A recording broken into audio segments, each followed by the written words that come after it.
Hello. Calm. Ah, Do you like scary movies? I mean, you gonna answer his question or not? What, yes. bruh? Yes, I do. Ominous voice that has literally come out of nowhere. That's so nice. I didn't pee a little. Why did you pee on yourself? Shut up. Hello, Lady G. What about you? Yeah, like scary movies. You know what it is? And you guys should know what it is by that voice, obviously. It is the Scream 2022 review, aka Scream 5, but they didn't do that because they wanted to be trendy and Requel. yeah, basically. All of that good stuff. Whatever the F that means. They're really trying to make fetch happen with that. I was just like, this is such an uncomfortable word. It doesn't even sound cute. Anyway. Requel. Yes, another sequel / homage to the original nostalgia of the great slasher film that is Scream. First of all, we're going to start off with respect to the genius who is Wes Craven. Yay! Woo. Who gave us such hits, such as Nightmare on Elm. Okay, I'm not going to do my trauma core because that's a whole nother thing. Whatever. You know where I'm going with this. And you know how much clearly I enjoy his movies. So, yeah, I had to watch it and see it because he wasn't involved, of course, but he did want it to happen. I just wish they had Did it right. You know what, let's get into it. They tried. I will give it to them for trying. They tried. It wasn't as bad as I thought it was going to be. Like I thought, okay, you haven't seen 4, so this is going to be a tough one. 4 was a no for me, period. 4 kind of did the thing how this one does to bring in the nostalgia and modernize it with the cast, obviously the technology of today, and you know, just the social atmosphere of it all. But it was just bad. Comparing it to the Scream series that was on MTV, the series was way better. And that says a lot. I did watch a little bit of the series. But that's canon to this. That has nothing to do with us. Yeah. The series was surprising. I was like, huh, okay. I didn't finish all of it, but what I seen, it was actually pretty good. Yeah, it was decent. It was pretty solid. It surprised me for sure, because at first, you know, you see stuff, you're just like, man, get out of here. And then you watch it, and you're just like, you like this? Man, get out of here. So, yeah. Like the Chucky TV show. It's kind of a weird bag. I still have not seen that TV It's show. a weird bag. It's a weird. I can't. But yes, we're going back to Woodsboro, Cali. Of course, because this is where it all went down.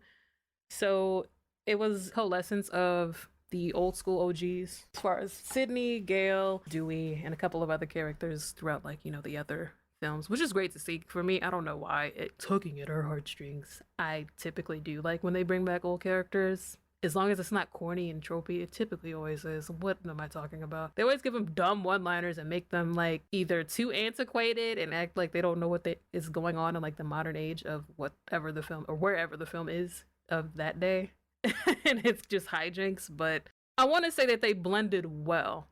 It wasn't awkward as far as like the interactions that they did have with like the new cast of characters and the teens. They were necessary. They felt necessary. Yeah, I didn't feel like it was unnatural or they were too on the nose when it came to, hey, you must follow these rules. This is what we did. And like, you know how people do. They weren't too preachy. Then again, I mean, a murderer was after you. Essentially, like Kong said, Yeah. I'm gonna let you talk because I've been talking. Because clearly, Wes Craven is my favorite, and I'm gonna keep talking just like this. this person. Ew. What was the last part?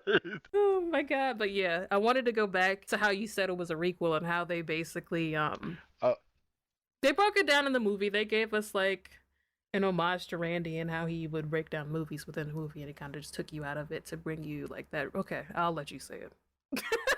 No, I am enjoying it. Oh my god. So basically how Randy was like the know-it-all movie buff, I feel like that would be our character if we were in a movie. Just like giving them game and telling them what's gonna go down. Or at least our predictions and stuff. As far as like the what not to do's. Obviously you don't say be right back. They did have a character that they based off of who was Randy's niece. But we'll get to that maybe if we go into detail with the characters. I don't know because none of them are very important at all. Memorable. They're all really dumb. Yeah, movie they were tropes. very. Yeah, they're just there. They're very stereotypical of like the teenage slasher movie. Yeah. I mean, the whole idea.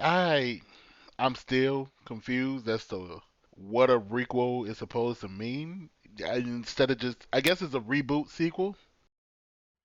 Is that what that's supposed to mean? It's like a culmination of both. How we talked about the remix episode of stuff, how Hollywood keeps doing reboots and reanimations of different, classic movies and our favorite films of childhood that we don't feel it's necessary. So they pretty much are in this new vein to where they bring in the nostalgia, give us our fan service, but then also introduce new aspects of the actual environment today, whether it be technology, the way people are talking, the way they're interacting socially, and just kind of like balance both of them while giving you the old school game and providing you with something new. Yeah. Requel. That makes sense. So it's not canon to the story. It's just an addition, but we're doing it again. I don't know. I honestly, this literally felt like the first movie. No, was it the first or the second one? As far as Because even leading up, like I don't know how deep we're gonna go before we start the story, spoiling stuff. you mean, or the plot? Yeah. I mean, I don't. Oh yeah, there's spoilers. Duh, it's in the description per usual. Go ahead. I mean, like by the time we got to Rodney's niece, literally watching Rodney. Randy. Oh, I'm sorry. Rodney. I don't know where I was getting that from. He black? Wow. Yeah, the first time we had black people in Scream. No, the second time. Wow. No, but when we got to Randy's niece watching Randy, it was like, okay, this is a bit much. Well, she was watching Stab. She wasn't watching I Randy. mean, she. So that's kind of like, again, the whole. Okay, Wes Craven, you love doing this to your movies. He puts movies within movies, and like kind of how even in the original Scream, when they were at the party, Randy and like the other people that were at the party, they were watching Halloween because he's a fan of Carpenter, and like even if you hear him in. Oh my god, I'm gonna keep making all these nerdy connections. I'm gonna be like, you watch these shits way too much to be catching all of this, girl. Even in the film, you'll hear him refer to the director as Wes Carpenter. That's him paying homage to himself because, man, you gotta be cool as hell to do that. And Carpenter as well. He loves putting like random Easter eggs in there. That's kind of goofy. But like, what she wasn't watching Randy die. That would be kind of weird. She was watching the Stab movie. To me, it just kind of played out like one. It was cool, but it was like it didn't give me that same type of thrill, I guess. Like it wasn't innovative. One was innovative. Well, obviously, because it's Wes Craven. Yeah, the stuff that happens in this movie is, given the fact that it's happening in 2022, it's kind of like, okay, the decisions being made could have easily changed with a phone call or a video recording or... Did you feel like it was a lack of technology? Yeah, it felt like it was still the 90s. Yes, thank you. Like, But no, especially with Frosted Tip Boy hair. What was that? girl, What was that? Why did he have to dye his hair like that? nobody has frosted tips anymore, and if they do, they're 13 50. reasons why. I don't know why they did that to that boy, and he did not need that dye at all. Like, that dated the movie, too. I'm just Girl. looking like, what is this? Him and his mom died in the dumbest way possible. They really did. Do you want to go through the kills? I mean, we can. Yeah, that's fine. Overall, for gore, I'll say that they did try to, live up to the goriness of slasher movies. The opening, I'll say, I wasn't expecting them to actually show stuff. And you know how, like, when I mean, as far as, like, how they'll rate something R, but they'll still hide the camera from, like, certain angles and stabbings and stuff and all the rest of that. Like, he beat that girl up. He beat her up so much so that anybody who watched it would have been like, oh, she died. She didn't. But guess what? Next scene, she's in the did, though. hospital, so she lives. Somehow. The blood loss. Listen, Tara would have been gone. And another thing too, oh my god, another random moment. You know, like the quintessential shot when they show him slashing somebody's neck. He slashed her, but her neck wasn't cut. Did you notice that? Yeah, that whole opening thing was... Okay, so I was cool with the gore. I felt like it was oversaturation, but I was cool with it. Yeah, in some parts it was just like, all right, nah, he's just ODing. Yeah. And then by the time... But that whole first scene was like, okay, man, that's a heck of a way to open up this new franchise. And then she ends up in the hospital. I'm like, this doesn't make any sense already. I'm angry. Like, once I seen that, I was like, well, this just takes me out of the whole thing. And I know it probably shouldn't, but... Oh, please. You the one talking about some, oh, I wish this would take place in the I hospital. said that, but the way that the movie took place was so bad. Like, this weird, small, podunk town hospital with no one in it, it didn't make any sense. That's every horror movie except for the last Halloween. Every horror movie hospital is like that. Ain't nobody on the unit. All the nurses are at lunch, off site when they shouldn't be. Ain't no patients roaming the halls. It's crazy. But yeah, the hospitals are always just desolate and empty. And somehow the power is always out too. First of all, this hospital was too desolate. It was too empty. It was too easy to get every single person out of that hospital. None of the hospital scenes made sense when it comes to operating like a normal hospital. I don't get it. Like I said, every movie does that trope. It's never a situation where a hospital is popping. It took me out of it so bad. But yeah, as far as kills, who was it? It was the weirdo older kid that's still stuck in his high school mentality that kind of got I don't even want to say involved with one of the kids because that's weird as hell. But yeah, he kept harassing the kids essentially, and then he got killed in the parking lot. That was weird because that felt like, oh, Ghostface might be a vigilante now. But no, he wasn't. Nah, he just wanted to kill the guy because he just wanted to kill the guy. I mean, all the kills were related to the originals. So first kill, obviously Tara and Sam, the two main characters, the older sister, little sister duo.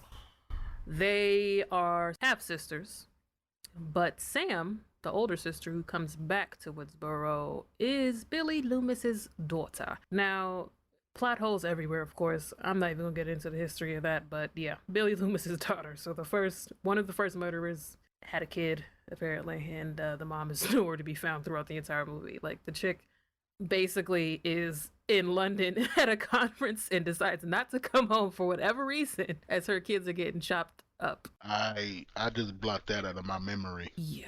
Now, I don't know how y'all parents are, but I mean, I didn't block it because I'm like, oh, she's not gonna pull up and say, hey, are you girls okay? I'm just like, some parents are something else. Yeah.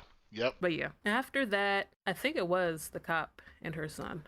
The cop who was also driving her patrol car. But that to go pick up that scene right there, completely took me out of the movie because you drive up to the house, your siren is blaring, your tires screech, ain't nobody come outside to see nothing happening. I mean, as smart and cautious as she was, it's just like, okay, it's never enough in any scary movie. We know this, but at the same time, it's just like, yo, the mistakes that she was making, it didn't make sense. Like, she just ran up to her front door, unguarded, no gun drawn, nothing, and just got shanked on her porch. Listen, I'ma just say it like this: white neighbors still be whiting. Somebody was looking through their windows as this cop was getting stabbed to death. Dude, that is, man. Listen, if you live in a murderous freaking town, you coming outside to check what's going on? Betty, Paul, and June, they were looking, but they weren't doing nothing. They was like, well, she the sheriff. She got this. That scene in and of itself was also wild. The door is open. Why is my door open? I'm not going to look out. Yeah, and that's another kind of failed moment for technology. Everybody has like some sort of ring nest going on in front of their crib. Nobody saw nothing. I mean, because he didn't want to open the door. She was out there for a good minute just laying on the front porch while they had this filler scene of her son basically setting the table, and I'm just like, this is very unnecessary, but I don't know why they keep doing this because they wanted to do the jump scares. So, every corner, and it was just like, okay, obviously he's not in any of these places. We're not stupid. Come on now. And he finally gets ganked right by the door. But then if your door is open and you know your mom left, why not say mom? No. I'll say that. Mom. When the door opened, he was in the kitchen. He did say mom. I will give him that. I do not remember. But he didn't. Okay, if my door is open, not that I'm going to be wide necking and sticking my neck through the door like, hey, is anybody out there? But yes, you go look. Lady G likes to open her blinds wide open in the morning. What's going on out there? Hey, who is that? What you doing? What are you doing out there? Hmm? Yeah, I'm the neighbor that didn't report anything. I said the sheriff got it. She did. He didn't even take a peek to see, okay, is the storm door open? Do I need to check that? Or just, he just literally closed the door again. I'm just like, huh? And at this point, they know a killer is on the loose.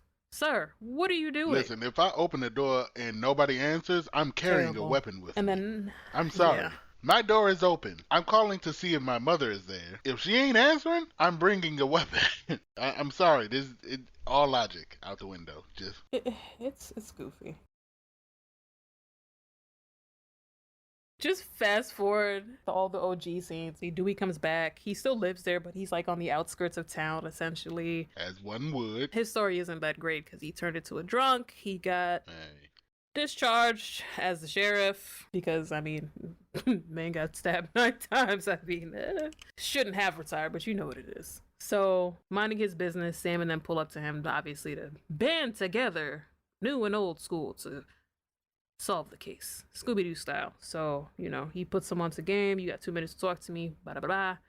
What you need to do, you need to go talk to your friends or your sister's group of friends, see what's going on, because it's clearly one of them.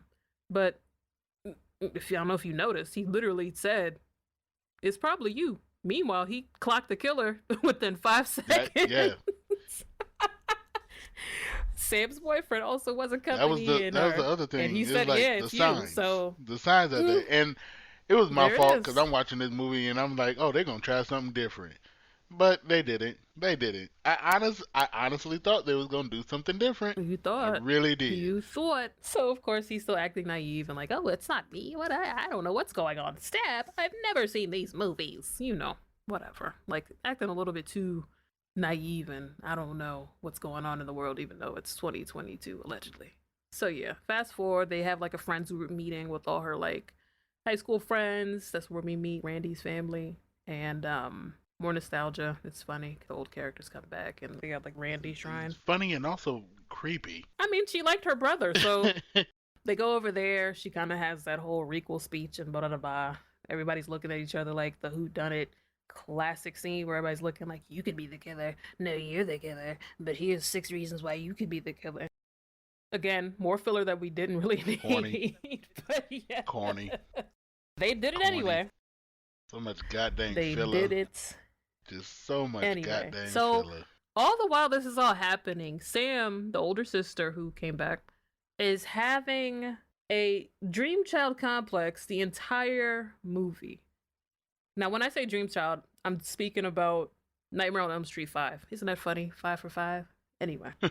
But essentially, she's having interactions with her father, Billy, throughout because as a murderer's daughter, she feels like that behavior is within her. And they said she was on medication and specify what, but they kind of loosely said that she's been dealing with this problem. That's kind of why she ran away in the first place. That to me was corny as well. You know how it works. I mean, murdering is hereditary. Right. And even to make that connection, I'm like, they could have just left it at, yeah, she was Billy Loomis's daughter. And I mean, yeah, seeing him in CG, cool. Okay, he's back. Ooh. I didn't need it, but cool. At all. They could have just left the connection at that. They didn't have to like grind that extra detail in there as if it needed to carry the movie. It didn't. Fast forward that part. This is the longest day ever because movies. This dude's like bodied like 8 people already and it's still like noon. Was this all in a day? This was a day. This was, you know what? Oh my goodness. It felt like a day. I'll say that. I won't specifically say it was a day, but it honestly felt like a day. Or let me say 2 days because she was in the hospital. She was in the hospital for 5 years. And then the next day, that girl, he kind of, he OD'd on that girl. She should not have been alive. So it was understandable why she was in the hospital so long. So the next kill was, who was it? Yeah, it was the party. Fast forward to the party.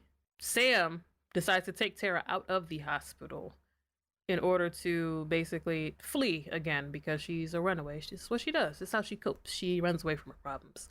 So Sydney's like, nah, that's not gonna help. You running is not gonna do a damn thing. Like, it's literally not gonna do anything. And she's like, you don't tell me what to do. And then, of course, Courtney Cox is like, listen, sis, She didn't say that because I didn't write the script. Such a stupid idea. Such a dumb, stupid idea.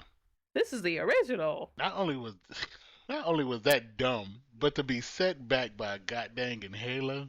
Yes, albuterol was the freaking kicker. So I can't breathe. on there, and they didn't even make this a thing because she didn't seem like she was a severe asthmatic while she was fighting back, to be honest. She didn't get winded. She was still, putting up somewhat of a decent fight. She never needed the inhaler. She never needed an inhaler the entire movie. Now all of a sudden, I can't breathe. Get out of here. Oh my god, what is wrong with you? I can't breathe. I need it. So she realizes this in the car, and of course, her best friend is throwing a party because ain't nobody getting murdered in this town. We don't care. We still be turning up while people are getting murdered. Just like Stu. And guess where she lives? She literally lives in Stu's old house. This isn't revealed because its shots are very close and tight throughout this, and until you start noticing like random stuff as far as like the shape of everything, you're like, hold up, this looks mad familiar in the layout of the house. You're just like, oh, okay. They end up at the crib, and this was a giveaway that I feel like they shouldn't have done. She's like, oh yeah, I think it's in my room. First of all, the way she was acting over this inhaler and basically taking care of Tara, you know what the hell that damn inhaler is. Don't act like this, ma'am.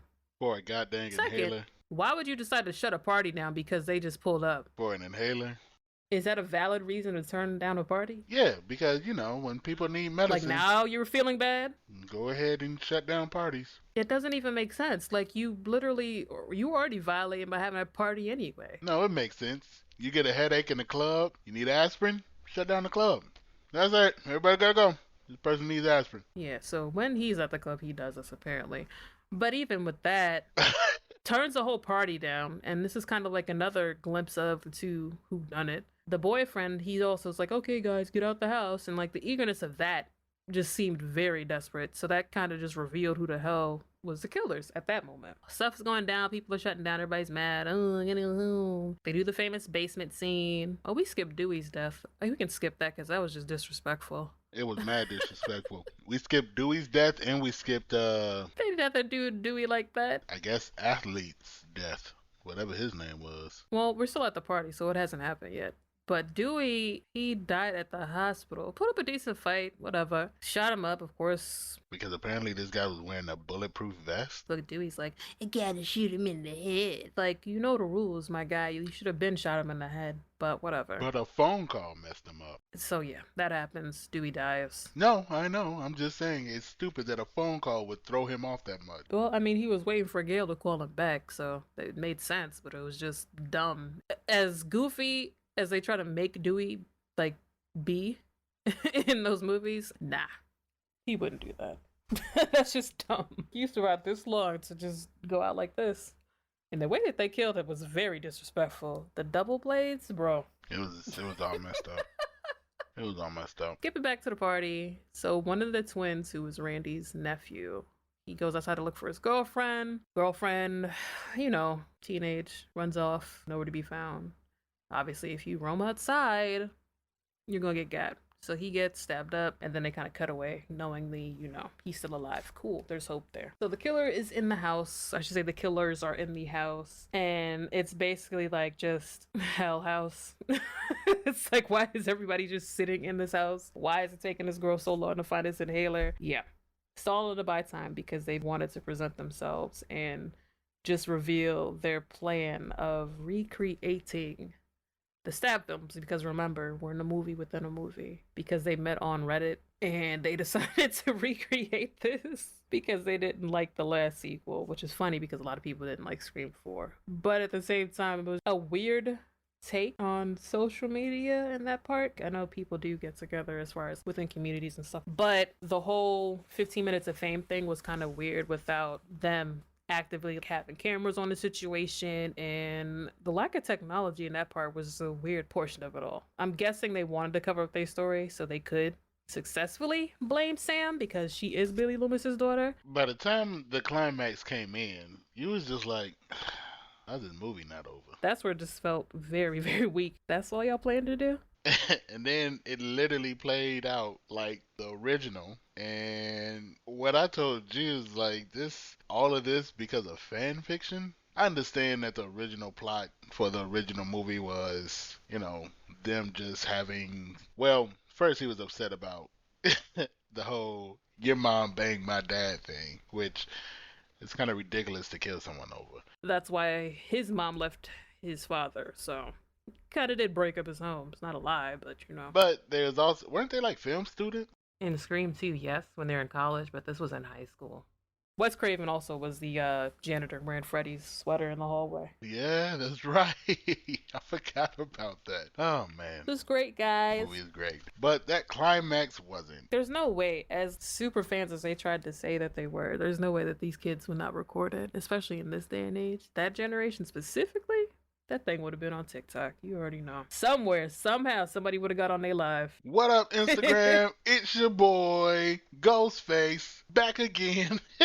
It's like they had their pinky toe in technology and didn't really dive in. Because I know technology can ruin the premise for a lot of movies and plot. If you're trying to modernize something, you really have to work that out and think about how that's going to interact, especially if you want to say, oh yeah, this is in today's setting. For today's setting, they didn't really do much. Like, they integrated the text messages and stuff, kind of how they do on TV shows now. But, I mean, the smart house aspect of it all, did they have anything else? No, it was literally only the smart house that ruined her entire life. That was about it. Yeah. Because even in the original Sydney, she was smart enough to use the death dialer, that's what it's called, don't come for me, to call 911, well, to type to 911, to text them. But by the time Tara did that in the beginning, which 911 is a press of a button, it was too late. Like, he's already in your crib, girl. What are you doing? But then again, 911 was never an option. I mean, their police precinct was trash. Would you trust them to come to your house anyway? Listen, I would trust somebody to come to my house. Like, no cops existed in that town. Besides the mom. Would you exist in that town if there's literally copycats every so, off popping up just cause? Yeah. No. The police were just like, nah. We ain't messing with this. For a town that's been through some things, y'all are moving very slow. That's what I'm saying. Normally if a town goes through some stuff, you have better precautions for how you should deal with that. Oh, for sure. That another reason why it took me out of it. When 9/11 happened, better precautions. I guess you could say better precautions. Oh, they deep think they're precautions. Helping. I was going to say. TSA. I don't know about that. Better precautions. Yeah. TSA think they're doing something. They haven't helped a single thing, but they think they're doing something. Better precautions. This town, what you said, 25 years? 25 years. Niggas ain't did nothing to fix anything. They took cops out of that area. Shoot. You're like, nah, this is wild. You niggas nuts. We're gonna transfer these people to a different precinct. Like, I don't think they that's the one part of it too. It's specifically Scream because this isn't like a weirdo apparition or some kind of made up creature or somebody that kind of is like a boogeyman. It's like a literal person, like a real life boogeyman. With them knowing that, it just fell short of like the reality of like the precautions people would take in this town and just how lax they were. I get it, especially because it's not a continuous killer or somebody that would come back. They didn't care. Girl, they didn't care at all. They're like, well, in the words of Drago, if he dies, he dies. Yeah, okay, cool. We're good with that. What? I will say the sound of the production was nice. They did a good job on that. The sound was really nice. And then it didn't look low budget or just very like cheesy. It did some justice. It felt like a Scream movie. I can't say that. It did feel like a Scream movie. To me, the first ones that I've seen, they always had almost a campy feel to it because it's like you're supposed to know what happened. And that's why I always enjoyed them. The cinematography for Scream has always been top notch to me. Yeah. So this one, it never took me out of the world of Scream. It just took me out of the logic behind the movie. It's something to watch. But yeah, it's worth it. Yeah. That's what's up. Did you like my latest movie? Okay, that is terrifying. Extremely terrifying. When it's coming out of nowhere, that is horrifying. You gonna answer him or nah? My goodness. Yeah, I liked your movie, man. It was decent. It was decent. I'm not gonna tell him it was great. I'm not gonna lie to the man. So what are you, Miss Lady G, Queen of Horror? What is your rating out of 5? It was there. My rating, honestly, I'll give it a 3. Okay. Out of 5. Okay. That's a solid give. I rated Spider-Man No Way Home a 2, so I gotta give this movie a 1.5. You rated Spider-Man a 0. Because your scale is off, that's why. You better fix your scale. My scale isn't off. It's just You better fix your scale. This gonna come back to bite you soon. No, I gave it a 2.5, so I'm gonna give Scream a 2. Okay, Here give we Scream go. a 2. Come for my neck. I'm ready for all the smoke. I'm ready for all the. Who is giving you smoke? I'm not saying people want the smoke, but some people want that smoke. You know what I'm saying? If you think, Is your refrigerator running? oh my goodness, no, sir, it's not. Why isn't your refrigerator running? Listen, the power just went out. No. He's like, I'm scared. Again, a watchable movie. Not great, but something to watch. Don't you talk about me like that, Ho. Yes, sir. I apologize. Sir. Wait a minute. Is this Wes Craven? Let us know your thoughts. Follow us on social. We're on IG as well as Twitter. Visit us at verbalvibemode.com. Feel free to leave us a message within Spotify, a voice message on the Anchor app if you have it, or the website. Go watch it. Do the thing. Thank you for listening to Verbal Vibe Mode. Do you like scary movies? Yeah, I better answer him. That is still terrifying. Bye. Mad love, y'all.